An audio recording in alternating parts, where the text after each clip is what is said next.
All right, and we are back here on the GSMC football podcast. And for the second part of the show, we are going to now get into talking about the Jets Steelers game from the other night. Steelers picking up the win 37-15. And they improved to 5-2 on the season. Jets dropped to 2-5.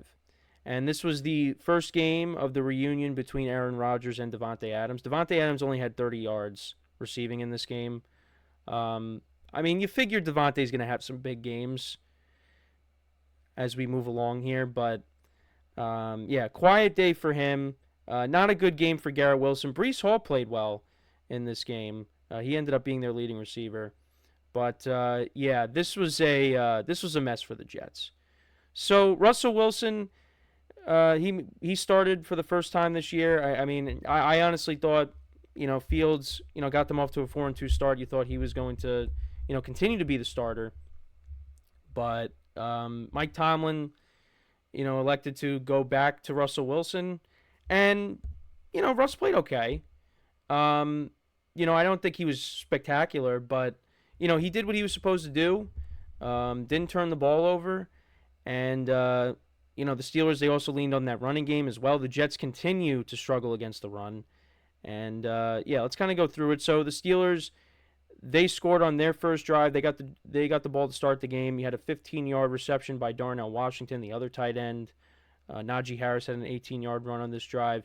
Got down the field to the Jets 28, and Boswell kicked a 46-yard field goal. He continues to have a good year. So the Steelers were up 3-0. Back-to-back punts by the Jets and the Steelers, and then the Jets, they go 9 plays, 82 yards. They put together a nice drive. Rodgers connected with Breece Hall for 18 yards, another 13 to Breece, another 12 to Garrett Wilson, and then Breece Hall from 13 yards out scores a touchdown to put the Jets up 7-3. See, and the thing is, like, there are times where you see the Jets moving the ball and you're like, wow, look at the offense, looks pretty good, but the consistency is not there. Then more punts. We go to the second quarter, another punt by the Jets. Steelers put together another field goal drive, a 44-yard reception by George Pickens. And that was a pass that maybe got underthrown a little bit. But you know what? You're throwing it up to George Pickens, and he came down with the ball. And they got into field goal range. Boswell, a 29-yard field goal. So that made it 7-6. Then the Jets put together a touchdown drive. They go 6 plays, 72 yards down the field. It was set up by a 57-yard reception by Breece Hall. It was kind of similar to the play last year against the Giants, where he scored a touchdown, but he went the other way this time. Yeah, that set the Jets up, and Rodgers connected with Tyler Conklin, a nice little play fake by Rodgers. I mean, that's one of his signature moves. And there was a penalty on the extra point because the Steelers, they love to try to block kicks, and they did do that later in the game. So then the Jets elected to go for 2, and Rodgers connected with Garrett Wilson. So that made it 15-6, and you're saying, okay, all right, the Jets, they're up by 9. They're looking good right now. Steelers then punted, and this was kind of when the momentum shifted. So the Steelers punted. Jets have the ball. They're driving. And then Rodgers throws an interception to Bishop. It was a great play by Bishop. He's trying to hit Garrett Wilson. And then the Steelers turned that into a touchdown. Russell Wilson connected with George Pickens. So it was 15-13 at the half. The Jets did not score ever again after that. They punted to start off the second half. Steelers then, on their first drive of the second half, a Boswell field goal, so that made it 16-15. And then I really don't know what happened on this play. So Rodgers has Garrett Wilson wide open down the sideline. He hits him, and for some reason, it just ricochets off of Garrett Wilson. He's not able to corral it. Gets batted up in the air, and Bishop picks it off again. And he almost returned it for a pick six. Davante Adams tackled him at the 1. And, yeah, the Steelers then turned that into a touchdown. Russell Wilson, a quarterback sneak for a touchdown, so that made it 23-15 Steelers. Then the Jets, they got into field goal range, but it ended up getting blocked. It was a 35-yard field goal attempt by Greg Zuerlein, who's had a rough few weeks. And, yeah, so the Jets didn't get any points out of that. And then the Steelers score another touchdown. Russell Wilson hits Van Jefferson for a 4-yard touchdown, so that made it 30-15. Jets then turned it over on downs. And then the Steelers, they basically just, took it down to the end of the game. Um, Najee Harris actually scored on 4th and 2 with 30 seconds left in the game, basically. And, yeah, so that's why. It really should have been 30-15, but they tacked on another touchdown. So, yeah, that made it 37-15. And that was it. Russell Wilson, we'll go through the Jets first. So Rodgers, 24-39, 276 yards, 1 touchdown, 2 interceptions, continues to throw picks. The Jets only ran the ball for 54 yards. Breece Hall, 38 yards on the ground and the touchdown. Like I said, was good in the receiving game. He was their leading receiver, 6 receptions for 103 yards. Garrett Wilson, 5 for 61. Allen Lazard, 4 for 58. Devontae Adams, 3 for 30. Mike Williams, 1 for 15. Tyler Conklin, 4 for 7 and a touchdown. The Jets' defense only 1 sack in this game, and they continue to struggle against the run. Steelers ran the ball for 149 yards. Najee Harris had 102 yards on the ground in the touchdown. Jaylen Warren, 44. It looked more like his old self because, he's been banged up. George Pickens, a good game, 5 receptions for 111 yards and a touchdown. The Steelers' defense, they only had 1 sack in the game. But, yeah, they pick up the win and they move to 5-2. So Russell Wilson and his performance. So switch some things around here. Like I said, I wouldn't say he was great, but he put up solid numbers. 264 yards passing, 2 touchdowns, no interceptions. The Jets defense is not as good as it once was. Like I said, did what he was supposed to do.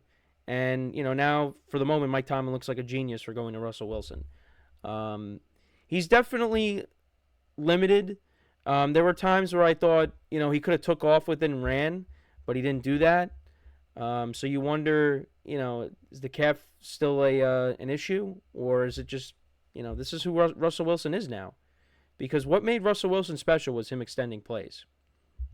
This is a different Russell Wilson that we are seeing, but picked up the win. Look, the Steelers are 5-2 right now. They are stacking up those wins before they get to the tough part of their schedule. And they take on the Giants next week. And that could be a trap game, but the Steelers should win. They should win because for some reason the Giants play better on the road than they do at home. So, the Steelers got to be careful. I'm just saying. Look, I still think the Steelers will win, but for some reason the Giants, they'll pull a game out that you don't expect. Like, look, they won in Seattle. So, but they should win that game, go to 6-2, and then you take on that tough part of your schedule. So, and if Russ keeps doing that and the Steelers continue to play good defense, they got Alex Highsmith back, which was huge for the defense, because now everyone's focus is not going to be on T.J.Watt. Now you got to worry about Highsmith. So you got to like that. The running game continues to produce. So, and I still would like to see the Steelers add another receiver.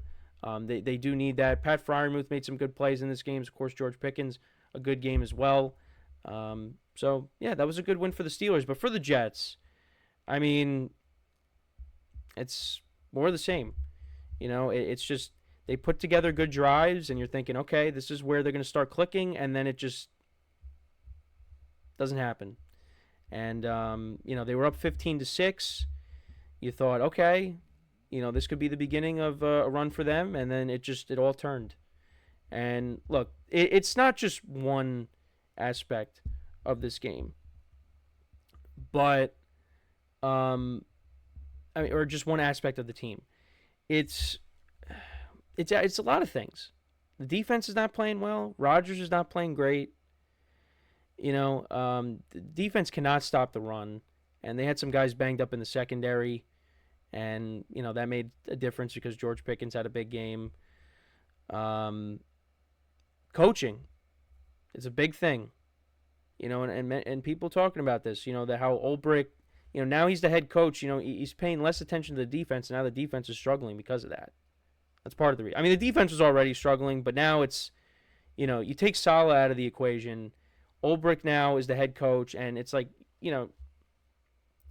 his main focus can't be on the defense. He's paying less attention to that, and the team is suffering because of that.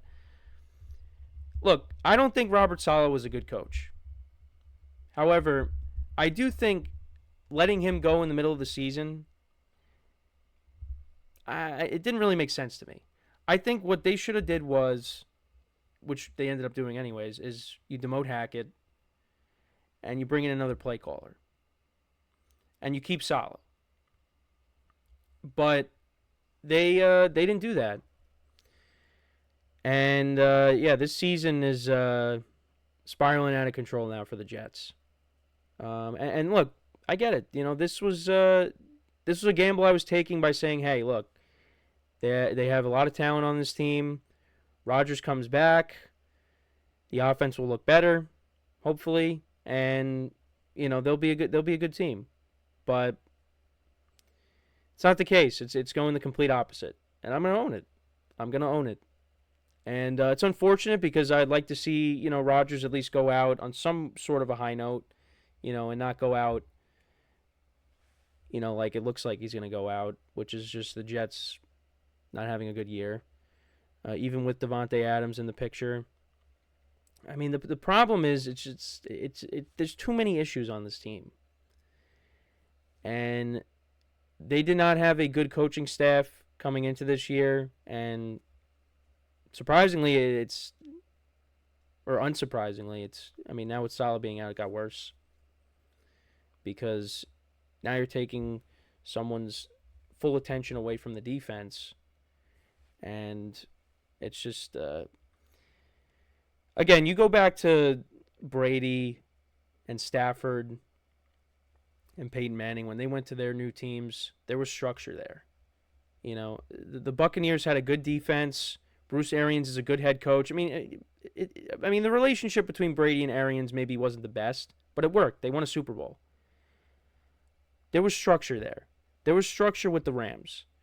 They did the swap with Jared Goff for Stafford. Stafford's going into a team where you have Sean McVay, who's one of the best head coaches in the NFL. You got a good defense. You got weapons. And then Peyton going to the Broncos. They had weapons. John Fox, he didn't win a Super Bowl. They went to a Super Bowl together. And Peyton Manning had one of the greatest seasons of all time, with John Fox as the head coach. There was structure on those teams. With the Jets, Rodgers is came to a team where the head coach was unproven, wasn't great, and and for him too. He's coming off of, before that happened. He was coming off of not a great year in Green Bay last year, and then he tears his Achilles, and now this is the do-over, and the do-over hasn't gone great so far. So it's just, there's a lot of problems with the Jets, and it's not just him. He's got to play better. I don't think the second interception was his fault. I don't know what happened with Garrett Wilson on that play. Rodgers hits him in stride, and it's somehow I couldn't believe it. I was like, what happened? How did it get intercepted? It's not looking great, And Breece Hall, he was good in the receiving game. He was their leading receiver, but he only had 30 yards on the ground rushing. So. And it's a lot of checkdowns. It was just a lot of dump offs and checkdowns. It's just Rodgers is not throwing the ball down the field really. Maybe with Adams, another game under his belt, maybe we see more of that. But I'm like, how are they going to move? They're not moving the ball. They did in the beginning, but it's just, again, it was to Breece Hall. Breece Hall's creating the big plays. You bring in Davante Adams, Lazard, Garrett Wilson. Where are these big plays with the receivers? It's just they weren't there. So, and there were some times where Rodgers missed some open guys. There were guys open and he just didn't see it. So I don't know. It's tough to watch. It really is. But that's where the Jets are. They're 2-5. Is their season over? No, but it's trending that way. And the Bills, they continue to win. So, we'll see. But the Jets do have a light schedule. So, if you could stack up some wins there, maybe you get yourself back in this thing. But it's just, it doesn't seem like that's going to happen. If you remember, Rodgers last year in Green Bay, they were struggling. And then they got hot at the end of the year. The Lions did end up beating them, but to end their playoff hopes. But, maybe we see something like that happen. I don't know. I don't know. I don't really I think the problems that they have some of them are just, you're not going to be able to fix it in season. Now, I didn't even bring up Hassan Reddick, so he's supposedly going to report. But, I mean, how much is that really going to help at this point? So, yeah, let me know what you guys think about this game. What were your takeaways from it? Let me know in the comments. So before we go to break, let me just remind you guys once again to tip or donate, get your comments recognized. Make sure to go to the Super Chat button in the chat to help create a Super Chat of any thought or comment you may have throughout the live broadcast. I will acknowledge it, and it just makes the show more lively, more entertaining between myself, the host, and you guys, the viewers. We appreciate you guys' viewership each and every day, so any contribution you can make to the show means the world to us as we put out content for you guys each and every day. And also, the other way to help out the show is by going to the link, which once again disappears as I talk about this, by going to the link GSMCPodcast.net. That is GSMCPodcast.net. So when we come back from our next break, we'll talk about the other New York team, and that is the New York Giants. Saquon Barkley, how did he do in his return to MetLife Stadium? We'll discuss it. So make sure to stick around, and we'll be right back here on the GSMC Football Podcast.